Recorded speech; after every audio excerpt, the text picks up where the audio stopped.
Hello and welcome to our special Africa Month broadcast. I'm joined today in studio by Professor Patrick Loch Otieno Lumumba. Professor, thank you very much for joining us this evening. Thank you very much for the invitation. No, it's a pleasure. Yes. Now, Professor, I had the privilege of being part of your audience today at the lecture at WITS, where you spoke on militarization of democracies and spaces of higher learning. For me, it seems that politics of identity are more pronounced today more than ever. You spoke of a coming of age, the need to redefine our politics in Africa. Just elaborate on that position of the need to redefine politics.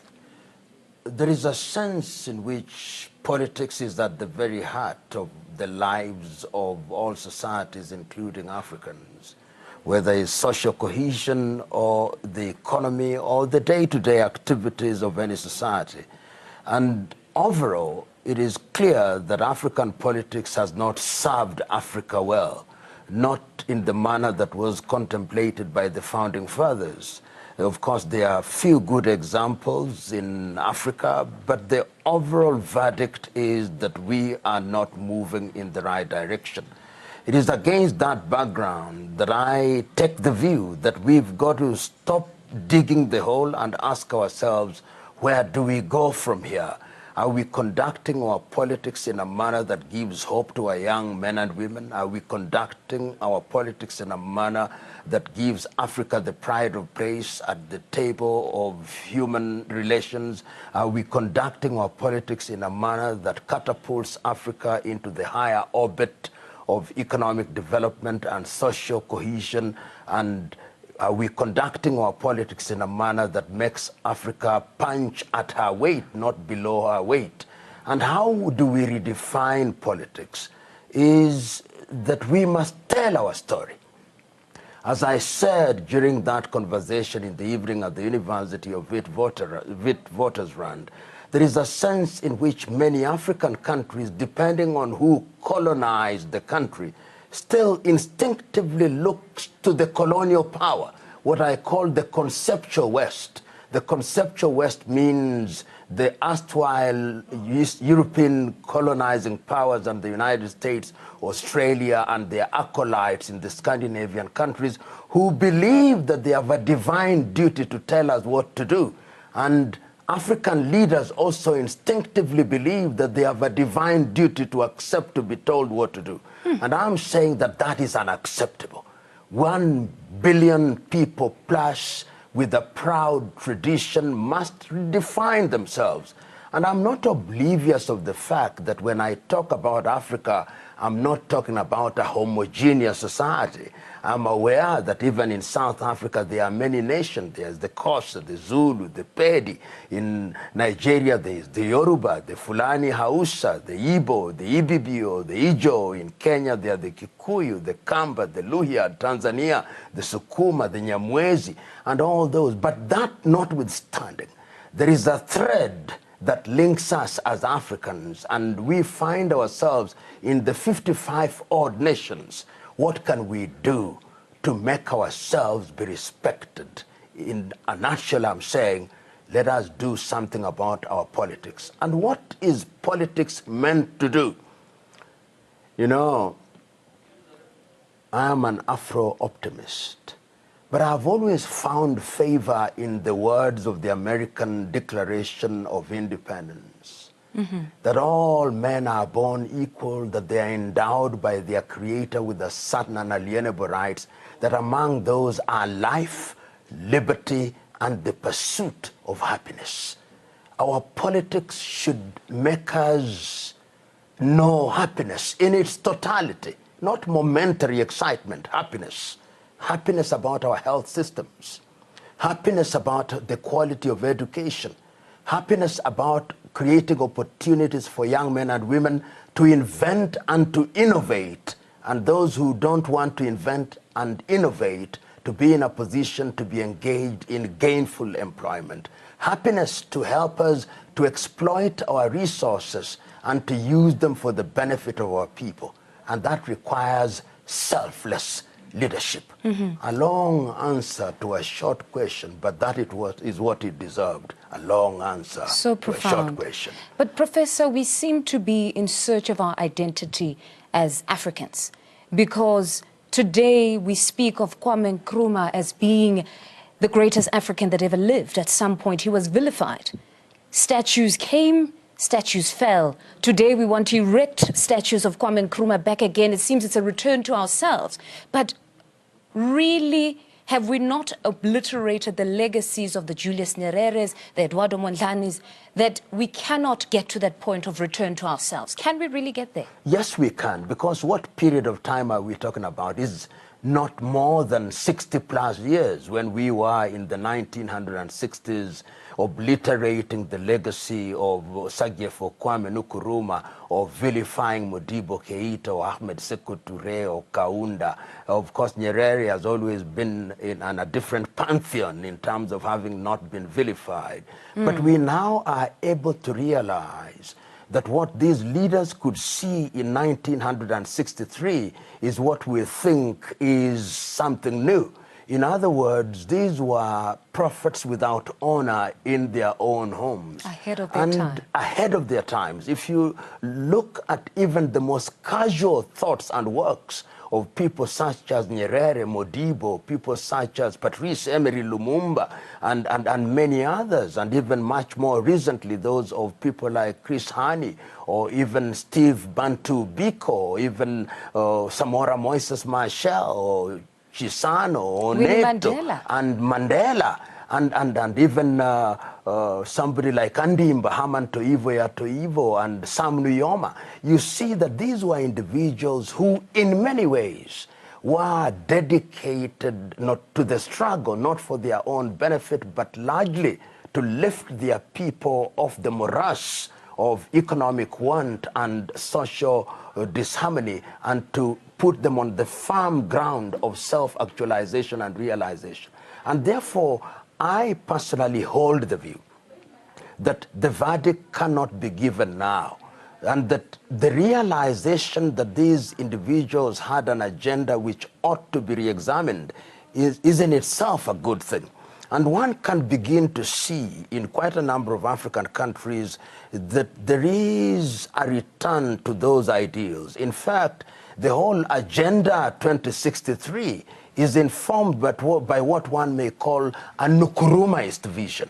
Nkrumahist in the sense that when Nkosana Dlamini Zuma was the chair of the African Union, she wrote an imaginary letter to Nkrumah saying, this is what your Africa will be 50 years from today. One can begin to see in countries such as Tanzania, the current president, John Pombe Magufuli, is actually revisiting some of the ideals of Mwalimu Kambarage Nyerere and his colleagues. And he's saying that the basis of politics must be the basic of ideals and taboos. In other words, we must ask ourselves, what is in the best interest of Tanzania and by extension Africa in the long term? And what are the taboos that we must not allow to invade our affairs? Recently, when I saw President Ian Khama leave office because the Constitution says so, I was gladdened. When I saw Joachim Chissano doing the same, when I saw in Namibia Hifikepunye Pohamba do so, even in I Ethiopia. was glad. Ethiopia, Haile Desalegn knew that there is a problem, the Amhara, the Oromo, the Antigrinya problem, and he left office and said, if the pacification and the accommodation of the majority is what is necessary for Ethiopia to remain Ethiopia, I'm prepared to sacrifice my political interests for the general good. That is what we need. And that is what I think Africa must press for. In other words, there is a sense in which we must now begin to have enlightened leadership. But enlightened leadership must also be supported by an enlightened electorate. Yes. Democracy, however defined, presupposes that the people know what they want, and that they make demands of their leaders. And when they make those demands, it is the duty of leadership to offer guidance and to ensure that the general good is achieved through engagement. Because democracy is about participation. And Africans ought to participate from a standpoint of knowledge. Now, speaking of democracy, Yes. if we go back to Kwame Nkrumah and the vilification, Yes. some said it was justified to a Yes. certain extent. Yes. Because here we had a number of African leaders, when they broke from colonial rule, they called for a one-party state. But what we have known to be democracy is that democracy exists within a multi-party state. You seem to have agreed to a certain extent. I heard you today. Yeah. You said to a certain extent you agreed with Nkrumah on there, although, or at least you said you understood his position, Yes. but not necessarily agreed. Correct. But that when Mobutu Sese Seko called for it, Yes. then you didn't understand, nor did you agree. And I agree with you in that assessment. Why did I understand Nkrumah? Why did I understand Nyerere? Why did I understand Kaunda? Why did I understand Kamuzu Banda, understand Modibo Keita, understand Felix Houphouët-Boigny, understand Leopold Sedar Senghor, to understand Ahmed Sékou Touré? Is because if you look at their thoughts at that time, Kwame was saying, we have just inherited a state which is essentially a neo-colonial state. The erstwhile colonial master is already engaged in subterranean shenanigans which are designed to torpedo our democratic enterprise. We are multi-ethnic societies. If we allow political parties to take root at this stage, they are not going to be political parties in the classical sense. But they are going to be ethnic enclaves, and we are going to have conflicts on the basis of our ethnicity. Let us have one political arrangement, movement, under whose auspices we can agree and disagree in an agreeable manner, but we strengthen the state going forward. And when we have attained a certain level of maturity, then we can begin to free the political space. There are those who argue, but that did not justify detention of individuals without trial, and I agree. But remember that many of these individuals were thrown into the deep political end, and even as they governed, they were in a learning process.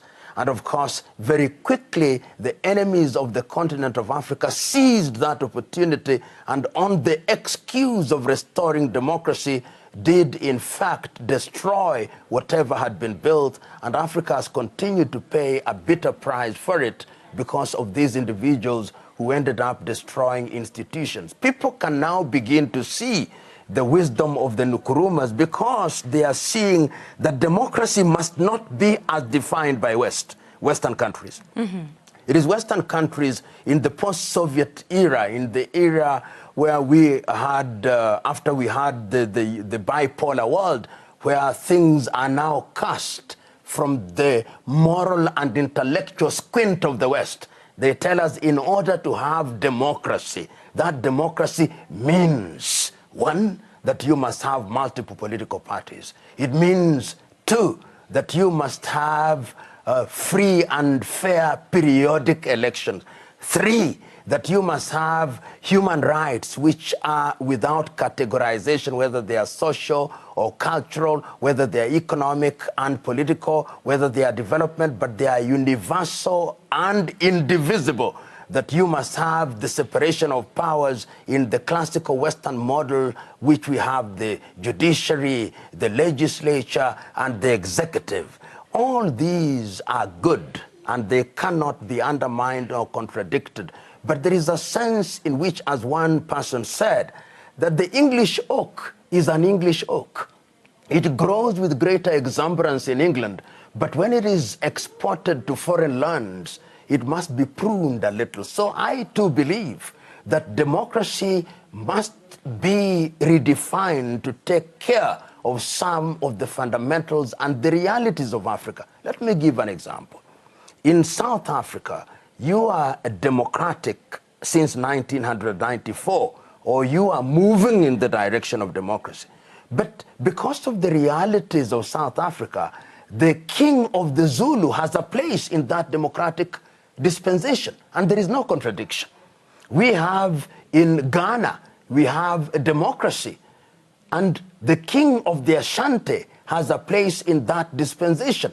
In Uganda, some may argue that President Museveni has stayed for too long, but there is a sense in which there is some kind of freedom, some kind of democracy. But the king of the Baganda, the king of the Toro, and the king of the Basoga still have a place.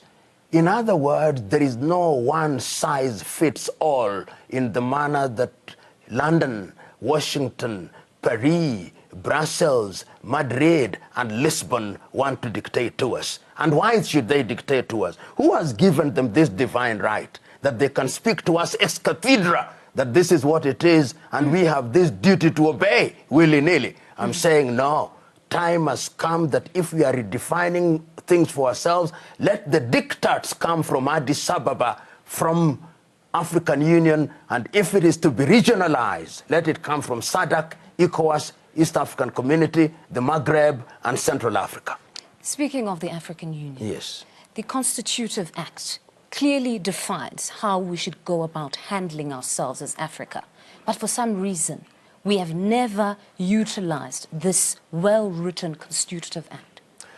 You know, one of the things that worries me about Pan-Africa institutions is their weakness in action. We have the African Union, which, as you rightly say, you look at the Constitutive Act, it speaks things that are lovely. If we implemented only a third of them, Africa would be El Dorado, that fabled land of gold. If only the Pan-African Parliament, which sits here in Johannesburg or is here in South Africa, in Pretoria, were to do half of the things that they say, it would be a good thing. But the gap between implementation and pronouncements is so wide that sometimes the people don't even know that the African Union exists or that they have an Agenda 2063. And one of the problems is that we don't have champions for the African agenda. I hold the view that that is what we need. In the early days, you had true champions. You could mention names, and I've already had the occasion to mention them. People who traversed the continent of Africa and spoke with the zeal and zest of missionaries of old. Today, we have problems in places such as the Cameroons or Central African Republic or South Sudan. But we cannot hear the voices of these individuals. My prayer now that during this year, when you have President Paul Kagame of Rwanda being the chair for the 1 year that he will be, that we will see a lot more. And I have already seen certain examples. Recently, you remember they met in Kigali, yes, and certain pronouncements were made. I was very happy, for example, to listen to President Cyril Ramaphosa proposing that we should have one currency. It's a pronouncement that plants a seed. I was very happy to see that we talked about the free trade area. I was very happy that we had something that deals with the open skies. Now we must cascade them to the regions. And once we have cascaded them to the regions must begin to implement them. And it's the duty of the media in Africa, for example. It is the duty of the academia in Africa. It is the duty of the African population to make demands of the leaders. I don't want to be stopped at the border in South Africa when yes, I'm going to another African country. I don't want visas to come to South Africa. I want to come to South Africa as if I'm visiting another province, as if I am moving from Limpopo or to Cape. That is what I want, and I look forward to those days so that my movement is as if Africa is one country. I look forward to those days. But, Professor, how do we get to that point when many of us know that power sustains itself through divisions, whether they be ethnic, linguistic, but perhaps that's how colonial power sustained itself? I mean, what happened in Rwanda? Many still talk of the Hutus and the Tutsis having fought against each other, but really can we talk about the roles of the Belgians for entrenching that division there? Same thing in Sudan. When we talk about what happened in Darfur, colonizers are to blame, but easily we can say Africans will eat each other. Do you think that perhaps history or education can be used as a tool to redeem or return us to ourselves? First of all, let us ask ourselves, what kind of education? Because I think education is at the very heart of what we are doing. And education must be understood in its totality, not simply going to school. I believe that school does help. but what are we teaching ourselves in these schools? And if you look at many countries which have realized their potential even outside of Africa, you go to the Scandinavian countries of Norway, Sweden, Denmark, Finland, and those countries, their education is geared to achieve a certain goal. If you look at Southeast Asia, you look at China, you look at the Koreas, and more recently Vietnam and even Cambodia, you see that education is deliberately designed to help them achieve a certain goal. You go to certain Arab countries, that is the same thing. Education is very important. But when you look at quite a number of African countries, we continue to immerse ourselves in the education that was put together by the white colonizers to make the African elite an appendage for white activities. We must liberate ourselves from that kind of education. In the words of Kenya's Ngugi wa Thiong'o, we must have education that decolonizes our minds. And I think that that can be done. One of the things that I'm beginning to see in Africa today is the movement towards re-examination of the curriculum, asking what kind of things are we teaching in the kindergarten, what kind of things are we teaching in primary schools, what are we teaching in high schools, and what therefore are we teaching in our universities. Once we have done that, I hold the view that we must now have leadership, because political leadership is the most visible. And leadership and statesmanship are two things apart. The politician, to use this statement that is made and is a cliche, the politician looks to the next election. The statesman looks to the next generation. This is the time that we must have statesmen. And I'm very happy that Cyril Ramaphosa, whom I've followed for quite some time, even during the apartheid era, is now the president. I hold the view that if he stays on a certain path, South Africa is big enough in terms of our economy to provide leadership in the southern part of Africa, and there are enough good leaders in this region. People like Hage Geingob in Namibia, people like President Nyusi down there, I think he is capable of being moved into the right direction. In East Africa, people like John Pombe Magufuli, Paul Kagame, even somebody like Yoweri Kaguta Museveni, who has been there and I hope will be leaving sooner rather than later. In West Africa, people like Akufo-Addo, they are men who, if you listen to them and they stayed the course, are capable of providing leadership. But it is important to point out this. Democracy requires eternal vigilance. And that is why some of us must continuously be on the rooftops, shouting to the political leadership, speaking to them truth, sometimes irritating them in order to energize them to move in the right direction. That is our role, to play the role of John the Baptist, speaking in the agora and said, "Oh, leader, move in the right direction. You are but a servant of all of us. You are but a servant to leaders to ensure that we realize our potential. You are but a servant to deliver to us on health. You are but a servant to create an environment where we can innovate and invent. You are but a servant to ensure that all our historical burdens are removed, that you are but a servant to do that which is in our best interest." Then we will move. But Professor, do we really want to or have the appetite to remove our historical burdens? Because when we talk of trade, we as Africa have been reduced for the longest time to producers or exporters of primary goods. You spoke about this at length as well. We've got cocoa that we produce, but chocolate is in Switzerland. We've got gold.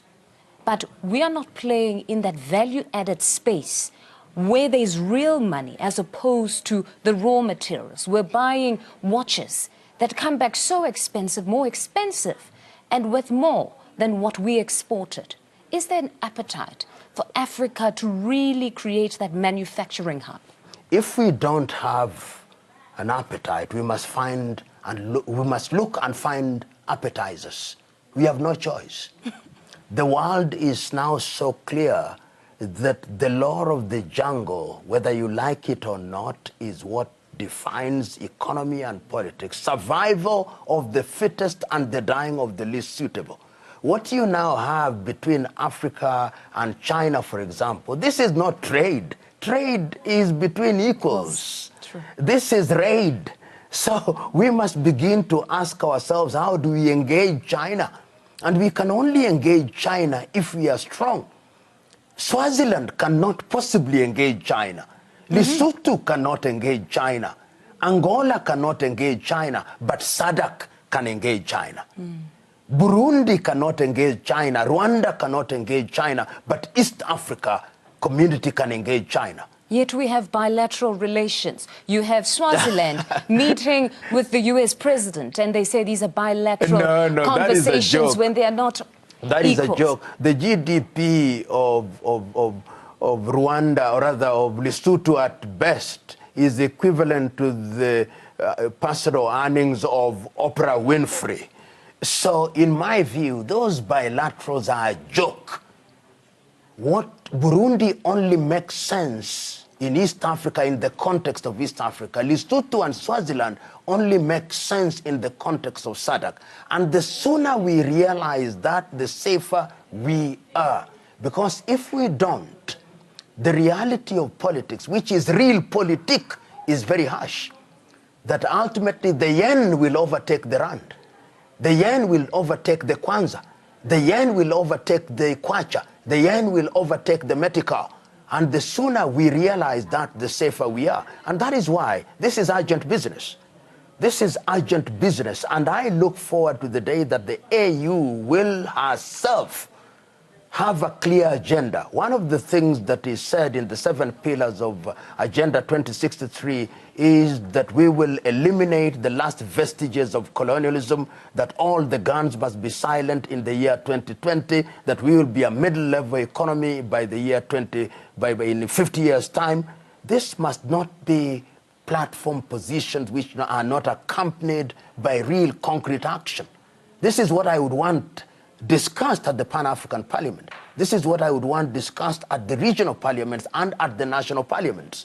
And if this is done, then Africa will begin to move in the right direction. And let me just conclude this limb of my answer by reminding us that there are now 2 strands of views about Africa. There are the Afro-pessimists who hold the view that Africa is dead on arrival, that Africa is going nowhere, that in fact they are writing her obituary. Some of them even boldly say that Africa ought to be recolonized. And they say they can't govern themselves. Look at what they are doing to themselves in South Sudan. Look at what they are doing to themselves in Congo. Look at what they are doing to themselves in Somalia. Look at what they are doing to themselves in the Cameroons, what they are doing to themselves in Mali. They should be recolonized. Then there are the Afro-optimists, to which I belong. We, the Afro-optimists, believe that these are unfortunate hiccups, and that Africa is beginning to realize that she must do the right things. And when I see certain activities in a number of countries, they are not dramatic, but they are things that are telling me that we can move in the right direction. When I see Angola, Dos Santos leaving office, when I see President Zuma leaving office, when I see Robert Gabriel Mugabe being removed from office in what is a coup that was never a coup, when I see Ian Khama leaving office, when I see John Pombe Magufuli doing his thing in Tanzania, when I see President Akufo doing his thing in Ghana, when I see in Gambia Adama Barrow, when I see in Liberia George Oppong coming into government, I say, yes, we are moving in some direction. We can never afford the luxury of giving up hope. There are those who think that Africa's problems will be solved through some big bang solution. It is going to be gradual. It is going to be painful. But who said it would be easy? But as Kwame Nkrumah said, let us look neither east nor west. Let us look forward and let us keep in motion. And I think it is Martin Luther King Jr. who put it more dramatically than I can ever master. He said, if you can't run, walk. If you can't walk, crawl, but keep on moving. Powerful. But then what becomes the first agenda? African unity or being present at the dinner table of civilization, as you put it? You see, Africa must move in the direction of unity. And this unity, if you permit me this analogy, is like marriage. In the early days, if it is not an arranged marriage, the fire that keeps it burning is romantic love. But when you get into the deeper aspects of it, love changes and is a combination of tolerance and love. Mm-hmm. And I believe that that is the recipe. So African countries may not even understand nor like each other because of their tradition, but they must recognize that their general and overall good demands that they move as a team. And therefore, when we go at the dinner table of civilization, we know that we have our domestic problems, but we are not just about to expose it to the outside world. To the outside world, we are united face, and when we have our quarrels, we quarrel in-house. That is what leadership is all about. Selective memories, doing that which is in the general overall good. We can achieve it. And if we can't, we must know that if we don't achieve it, we are endangered. And that danger should force us into a union. The question of land, Professor, in this country, if we had to bring it to South African politics, mm-hmm. There are some that put it so eloquently and say that they joined the struggle for land and cattle. Democracy was the byproduct. They could take away democracy if they could get back their land at this point. Is that really a position to hold, or we've got to look at it differently? When I was a student of law, I was taught by a professor, the late Heston Okothogendo, and he used to tell us very eloquently and passionately that land is the last colonial question. Land is the last colonial question. And he gave examples. In Kenya, for example, the whites expropriated what were known as the White Islands. And when they were leaving, the British government, as an atonement for their many sins, did provide for acquisition based on compensation. And largely the land problem was resolved. The manner in which land was acquired in southern part of Africa was more pernicious. In Zimbabwe, pernicious. In Namibia, pernicious. In South Africa, pernicious. But an outsider must be very slow to be prescriptive. But an outsider must notice that until the day you resolve the land question, whatever apparent peace you have and enjoy is deceptive. It is important that the current land owners or occupiers engage meaningfully with those who are rightly saying that they ought to have their land back.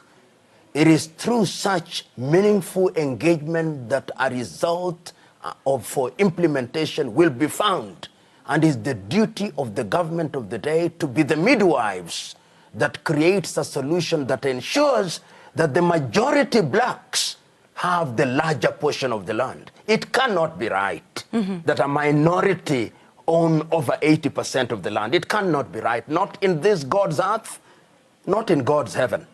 And how you do it is what is important. You must not do it with the rush that I saw in Zimbabwe. We must learn the mistakes that were made in Zimbabwe and not repeat them in South Africa and not repeat them in Namibia. And I believe if you put many of the South African landowners on a table with the blacks, they will agree there was a historical injustice. What they may not agree on in fine details is how to repair. But if they negotiate in truth, an answer will be found. And perhaps they had better be locked in a room until an answer that is acceptable to all sides is found. There seems to be many questions around the answer as to how yes, indeed. We return the land. The economic freedom fighters have been the strongest advocates of land expropriation without compensation. I'm sure you have seen in the media space their leader has been at pains to explain that there would be no white counterparts driven to the sea. He has spoken of this happening orderly, but somehow, in my observation at the very least, it seems that that specific explanation gets lost in translation and we're still focused on expropriation without compensation. I don't know, even in the media space, because I'm somebody that says, did we hear him explain? He says it will be done orderly. Nobody's going to be driven to sea. We need to share. But it seems not many are willing to have that conversation and ask him to elaborate and say, let's talk about the how. You know, Nobody's entertaining. The devil is always in the detail, and the media, by its very nature, particularly media that is animated by Western style of reporting, is that they ask what makes a good copy, what is sensational. But the question of land is one that must be reported and dealt with without sensation. And I can't, you put it so very well that the answer gives birth to yet other questions. I hold the view that the land question must be dealt with in a very sober manner. I want to warn myself that I must not be a visitor who is quick to prescribe, and I'm therefore warned even as I give this answer. What I can say is that there is a problem. Number two, that problem must be resolved. Number three, that it cannot be right that the minority have the majority of the land. Number four, that the white South Africans are also South Africans. They have made that decision, and they must be dealt with as white South Africans. Whether there should be compensation, even if it is market value, if not market value, that is for the South Africans themselves to determine. And when I hear Julius Malema, how I understand him is he's saying there will be a process. That process will have some pain. That process will although it will be painful, it will not be of such a nature as to disenfranchise any South African, and that those South Africans will still have a pride of place within their nation, free in South Africa. And what one therefore wants to hear, and if one were to interview Julius Malema, who I think has been very articulate in my view and very passionate in this regard, is to ask him, I'm told you call him Juju. Ask him, Juju, now you've said it, now give us in black and white. If you are the one who are told to deal with this land, Juju, tell us in fine detail, step by step, how would you go about it? And I'm sure El Comandante, as you call it, will have perhaps nobody an answer. wants to ask that question It out must of be fear asked. that he probably has a clear process, a clear plan. So is it perhaps we that some cannot don't be want to go afraid. there? Leadership is not about cowards. We cannot be afraid to ask the questions that need to be asked. Sometimes in order to solve societal problems, you ask questions that you never wanted to ask. You give solutions that you never wanted to give. And that is what leadership is all about, lonely. Leadership is about bravery, taking decisions that will be condemned now, but whose value will only be realized centuries to come. South Africa must confront that question. Namibia must confront that question. And I believe that many African countries must confront that question. And if the sooner they confront it, the safer. So we cannot continue to postpone these critical issues, because they then remain some kind of volcanic lava waiting to burst out. And then when we talk macroeconomics, we cannot operate in a silo. In as much as we want to be independent, we need to exist in the world.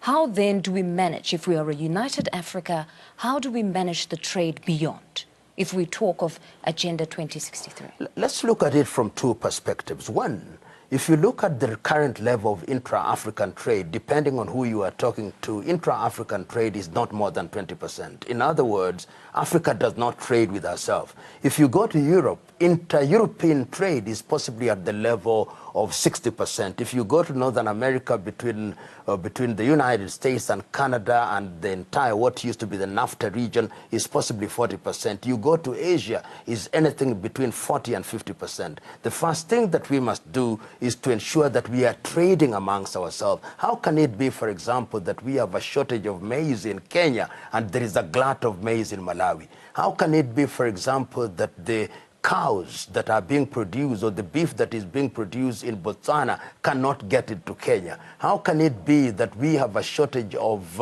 bananas in Uganda and there is a glut of production of plantains in Ghana, or that we have peanuts in Uganda and there are no peanuts in Mali? And that can only be achieved, number one, if we removed the tariff and non-tariff barriers. We must allow free movement of goods, and we must also create peace, because part of the problem in Africa is that there are so many conflicts in these borders that to move a truck from Addis Ababa to Dakar will possibly take a month, because you are going to meet Boko Haram, you are going to meet Al-Shabaab, you are going to meet several guerrilla movements. So we must silence the guns. Once we silence the guns, then people will be able to move freely. We must harmonize our tariffs and remove certain tariff barriers. We must begin to harmonize our laws. And I'm aware that within the COMESA region, the IGAD region, the SADC region, the East African Community region, and the ECOWAS region, there are movements in that direction. Once we put the level of intra-African trade to anything between 50 and 60% in the next 10 years, then we will begin to compete. How? By a value addition. Today, if you look at cut diamond from Namibia, and I'm aware that the Namibians have now acquired some technology, there is a lot of work that is now being done in Windhoek, which is value addition. But still, there is a lot of control of this product in Antwerp. If you look at gold that is traded, I know that in Joburg, there perhaps is some trade in the JSC, and that there is some trade in the Accra, but most of the gold is traded in London. And the FTSE is what is the standard that we are using. And I'm saying that if we add value in that regard, we'll ensure that our coffee, our tea, and other things will regrow and regenerate our textile industry, so that Africa does not become a dumping ground for clothes and jeans that have been worn and discarded by Europe and America. In other words, we can do this, and when therefore we admit things, we can tell the Chinese, don't send us toothpicks. We don't want your eggs. Our chicken know how to lay eggs. We don't want your fish. We can produce fish in our rivers. We don't want certain things because we can produce them. And you only bring us what we need. We can generate electricity, because part of the problem we have is cost of production.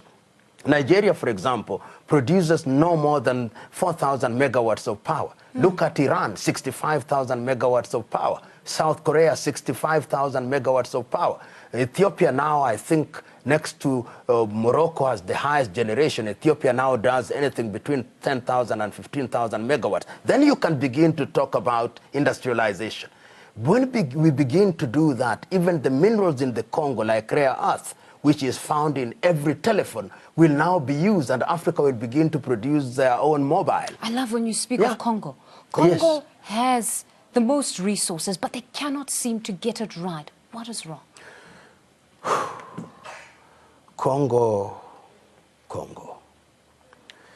is a sorry state. That unfortunate country, blessed in its mineral, blessed in our people, but her leaders, whether it was Moise Chombe or Kasavubu or Mobutu or the two Kabilas, they have failed to realize that leadership is about servanthood, is about trusteeship. The net effect is Congo is the only country in the world that I know whose leader's term comes to an end and he says, we have no money to hold elections. That rich country. And my frustration is that the African Union should have moved into that country with the firmness that sees Joseph Kabila leave office. Whenever African Union or ECOWAS did that, ECOWAS has done that on 2 occasions. In the Gambia, they forced Yahya Jammeh out of office. In Liberia, they put their foot down. So what I expect is that even SADC, because Congo is in SADC, that SADC tells Kabila, you must leave office. We are not going to allow you to mess up a country. That is the kind of thing that you've seen even in Europe when there was the trouble in Kosovo and those areas. Europe said, not in our backyard. Africa must say, not in our backyard. Because if there are problems in Congo, you border 9 other African countries, you are generating refugees and stressing our resources. And these are the kind of things that make one angry. One wants to be a chairman of African Union, and one wants to be a crusader. You cannot sit in the African Union like a bureaucrat, for God's sake. You need a crusader who annoys and irritates African leaders, even if they remove him after 2 days. You talk of silencing the guns. Yes. We report helplessly. People are dying in Africa. We report helplessly, and the AU does nothing. Only yesterday, 3 days ago, I wrote a letter to the chairman of the AU, Dr. Mohamed Musa, and said, please send a fact-finding mission to southern Cameroon. Houses are being burnt. Women are being raped. People are not going to school. Call and convene a meeting of African heads of states of government as an urgent act. But somehow, maybe he's handicapped in some way. They are lethargic. Somehow, they cannot act.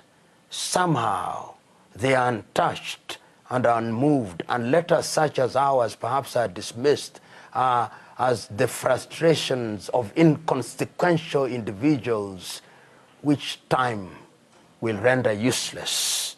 It is sad. But yet we can not afford the luxury of giving up hope. Then meaning this project needs to be spearheaded by the proletariat, that if there's something to learn from the Arab Springs, is that when the proletariat, when you have the working class that is fed up, things will change. And in fact, the working class, not only the proletariat, even the middle class, if you look at what happened in Tahrir Square, it was not just the masses, it was the professionals, the doctors, the lawyers, the business people. They said, we are tired. They started in a most innocuous way in Tunisia, then they came to Egypt. That is what is going to happen. Young Africans are beginning to say, we have waited for too long. When you see Nigerians in different parts of the world, they are some of the most industrious people that I know. When you see Zimbabweans with 90% unemployment, when you see Eritreans, when you see the Sudanese or the Malians or the Gambians going to Europe and America, it is not because they like it. If there were conditions that were suitable in Africa, they would struggle at home. Yes. But when you hear a young person say, he'd rather die at sea than to remain at home, that is not human. The human nature is self-preservation. When a human being says that, there must be something so grave at home, something so dehumanizing. That is what African leaders sometimes do not know. When I see them in limousines and in private jets, with motorcades, I say, these men, not all of them, these men, who are they? Where did they come from? That they are so insensitive, that they go to countries and receive 21 gun salutes, and their people are dying at home. Who are they? Are their hearts made of stone? Do they have eyes and they do not see, ears and they do not hear? Are their consciences so seared? I ask. And many Africans ask, even in their silence. But we cannot keep quiet.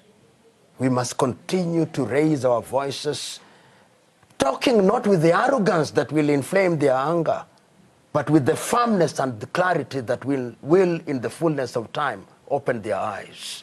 That is our patriotic duty.